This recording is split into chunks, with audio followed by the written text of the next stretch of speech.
खबर की जिससे उत्तर भारत बुरी तरह से प्रभावित है, यानी बाढ़ से मचे हाहाकार की अलग अलग तस्वीरें आपको हम दिखाएंगे। लेकिन बिहार में बाढ़ से मरने वालों की संख्या 56 हो चुकी है, उत्तर प्रदेश में 23, वहीं असम में संख्या 28 तक पहुंच चुकी है।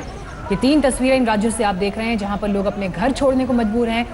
अलग अलग जगहों पर पनाह ली जा रही है। एनडीआरएफ की टीम पर बहुत बड़ी चुनौती है लोगों को सुरक्षित जगह पर पहुंचाने की। करोड़ों का नुकसान अब तक बाढ़ से हो चुका है। मैप के जरिए हम आपको बता देते हैं किस तरह से कौन कौन से इलाके प्रभावित हैं। किशनगंज, अररिया, सुपौल, मधेपुरा, पूर्णिया, कटिहार, सहरसा, सिवान, पश्चिमी चंपारण और पूर्वी चंपारण, ये सभी जगह इस वक्त बाढ़ प्रभावित हैं और यहाँ पर लोग जो हैं वो बेहाल हैं।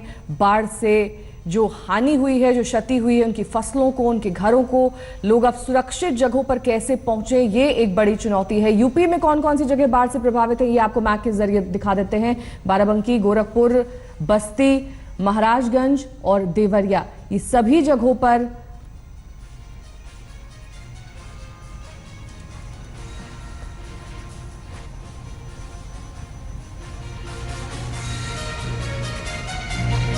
और आइए अब आपको हम उत्तर प्रदेश की स्थिति दिखा रहे हैं नक्शे पर। यहां पर किस तरह से बाढ़ से लोग प्रभावित है। गोरखपुर, बाराबंकी, इसके अलावा पीलीभीत, ये तमाम वो इलाके हैं जो बाढ़ से बुरी तरह से प्रभावित हैं। हालांकि आज मुख्यमंत्री भी इन तमाम इलाकों का दौरा करने के लिए वहां जाएंगे।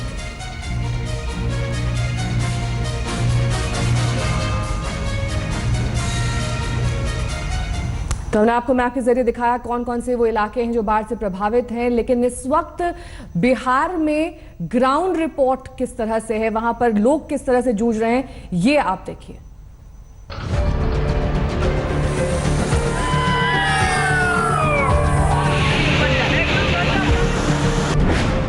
बहते बिहार में बढ़ा मौत का आंकड़ा, सैलाब में बह गई 56 जिंदगी, बाढ़ से बेबस 69 लाख से ज्यादा की आबादी।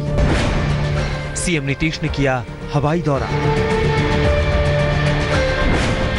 बर्बादी की बाढ़ से कैसे बचेगा बिहार। नदी में थाना है या थाने में नदी।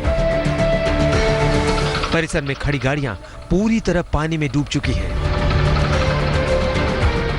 सैलाब के बीच अब सिर्फ नाव का ही सहारा है। इस वक्त हम सुगौली में हैं, मोतिहारी जिले के, और यहाँ पर हम एक नाव पर हैं।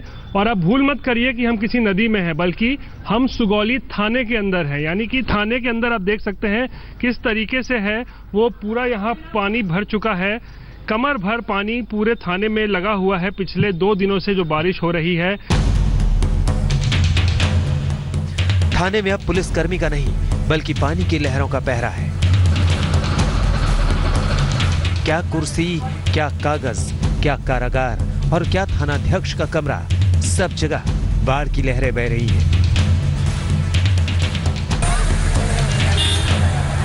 सैलाब का संकट हुआ तो क्या हुआ। जब बात देश के सम्मान की हो तो लहरों के बीच जवानों के कदम नहीं लड़खड़ाते। बिहार के बगहा में गंडक नदी में उफान के बाद पुलिस प्रशासन समेत सभी सरकारी कार्यालय जलमग्न हो गए। सैलाब के बीच कुछ इस तरह जवानों ने सलामी दी और स्वाधीनता दिवस का जश्न मनाया। बाढ़ की लहरों का ये शोर शरीर में सिहरन पैदा करता है।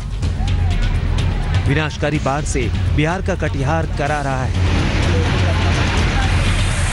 यहाँ बाढ़ से 6 प्रखंड में करीब 10 लाख की आबादी प्रभावित हुई है। हम लोग का जो प्रारंभिक अनुमान कर रहे हैं करीब 10 लाख की आबादी से पूरी प्रभावित हुई है और काफ़ी जो स्थिति है वो हम लोग के लिए काफ़ी चिंताजनक है। रेस्क्यू टीम पहुंची सर? और रेस्क्यू टीम पहुंची है। टोटल हम लोग के जिला में 7 रेस्क्यू टीम इस पे काम करना प्रारंभ कर रही है।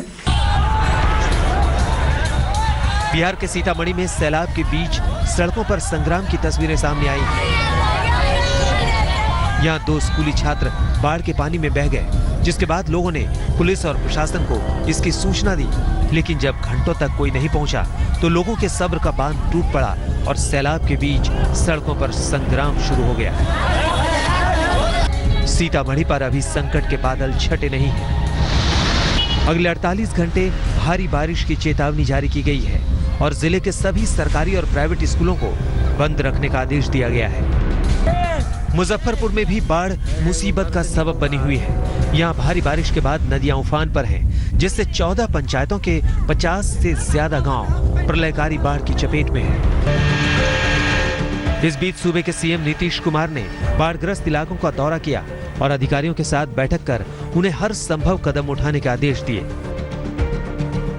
राज्य में अब तक 69 लाख से ज्यादा की आबादी बाढ़ से प्रभावित हुई है और 13 जिलों को बाढ़ ने अपनी चपेट में ले लिया है। अब तक करीब 1.5 लाख से ज्यादा लोगों को सुरक्षित स्थानों तक पहुंचाया जा चुका है। साथ ही 85,949 लोगों को 343 सहायता शिविरों में भेजा गया है। आज तक ब्यूरो। इसी बर्बादी के बीच कल स्वतंत्रता दिवस भी मनाया गया। देश प्रेम का जज्बा हर मुश्किल से पार पाने की ताकत रखता है और ऐसा ही बिहार में दिखा, जहां भारी बाढ़ के बीच बगहा में डीएम और एसपी ने तिरंगा फहराया। बाढ़ में डूबकर तिरंगा फहराने की तस्वीरें असम से भी आईं। बाढ़ में जिंदगी डूब गई, जज्बा सांस लेता रहा। बाढ़ का पानी कमर तक, सीने तक है, यहां तक कि नाव चल रही है, लेकिन आजादी की वर्षगांठ एक ही बार आती है, इसलिए वैतरणी पार कर डीएम और एसपी पहुंच रहे हैं। ये तस्वीरें बिहार के बगहा की हैं। पूरा दफ्तर पानी में डूबा हुआ है, लेकिन पुलिस वाले चल कर आ रहे हैं। डीएम और एसपी को नाव से लाया जा रहा है। इसी डूब के बीच भारत का तिरंगा उगा है, शान से फहराया गया है। बिहार से ऐसी तस्वीरें दूसरी जगहों से भी आई हैं, जहां बच्चों ने पानी में खड़े होकर तिरंगे को सलाम किया है। आजादी की वर्षगांठ मनाने का यही जज्बा असम के कुछ स्कूलों में भी दिखा है। आफतें अपनी जगह हैं, जिंदगी के मायने अपनी जगह। पीड़ा गहरी है तो है, बाधा बड़ी है तो है, राष्ट्रीय पर्व का आनंद उससे कहीं घना है।